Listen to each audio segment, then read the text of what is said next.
तो हमारे पास अगर 4 राइट एंगल ट्रायंगल है और हम जानते हैं कि सब में हाइपोटेन्यूज की बातें की गई हैं, हाइपोटेन्यूज की स्क्वायर की बातें की गई हैं, तो हाइपोटेन्यूज का स्क्वायर तो निकालना ही पड़ेगा ना, तभी तो प्रूफ करेंगे।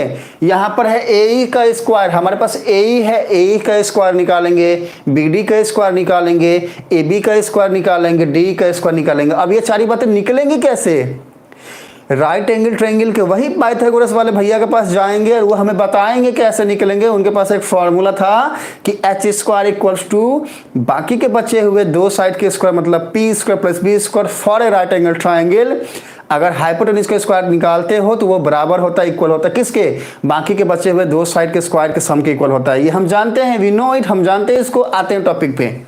तो अगर हम पहले वाले से ऑब्जर्व करें तो हमको पता चल जाएगा कि ये जो हाइपोटेन्यूज का स्क्वायर है मतलब ए का जो स्क्वायर है ना, ये किसके इक्वल हो जाएगा?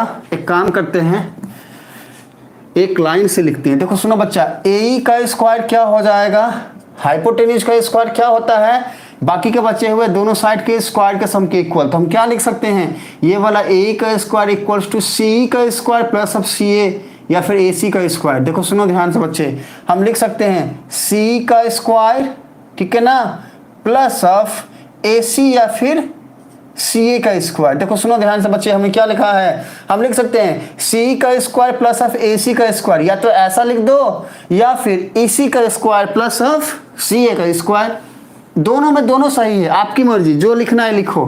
तो सुनो देखो, हम लिख सकते हैं क्या कि ये वाला जो ए का स्क्वायर है ये हो जाएगा ए सी का स्क्वायर प्लस ऑफ क्या? सी ए का स्क्वायर, सी ए का स्क्वायर।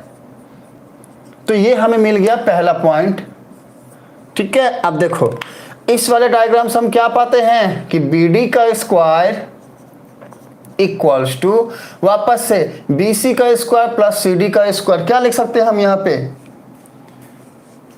अच्छा थोड़ा राइट में लिखिए, नहीं दिख रहा है ना? ओके ओके, रुको रुको, हम लिखते हैं, फिर से राइट में लिखते हैं बच्चा।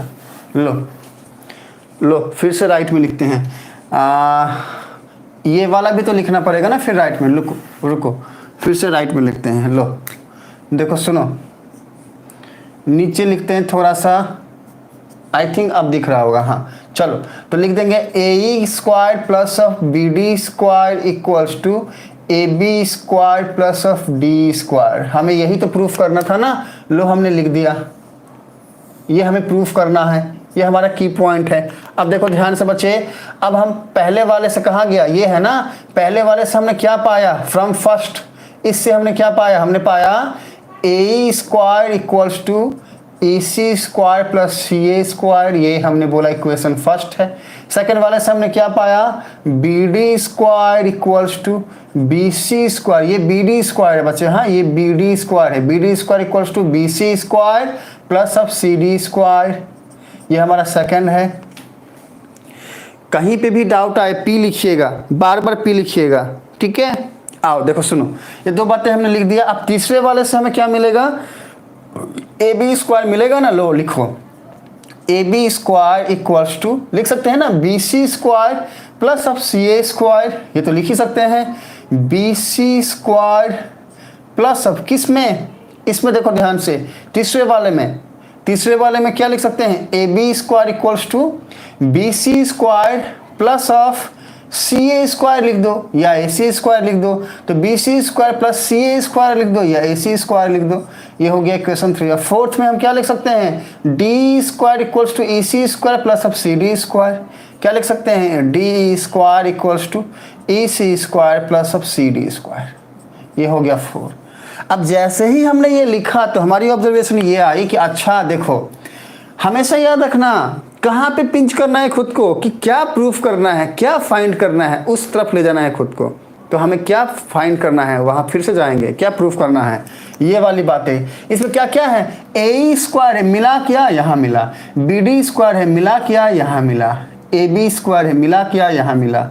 डी स्क्वायर है, मिला क्या? यहाँ मिला। अच्छा, जैसे ही ये सारी बातें हमको मिली तो हमने क्या देखा कि भाई A square plus B D square लिखा गया है। तो ये कब आएगा? जब हम इन दोनों को ऐड करेंगे। कब होगा ये दोनों ऐड? जब हम 1 और 2 को ऐड करेंगे। अच्छा, A B square plus D square कैसे मिलेगा? जब हम इन दोनों को ऐड करेंगे। अब ये दोनों कैसे होगा? जब हम 3 और 4 को ऐड करेंगे। तो यहाँ से हमारा लॉजिक क्या बनता है? देखो कैसे एक एक करके स्टेप हम सोचना स्टार्ट करते हैं। हाँ, कैसे हमारा माइंड चलना स्टार्ट होता है, हमें कुछ आइडिया नहीं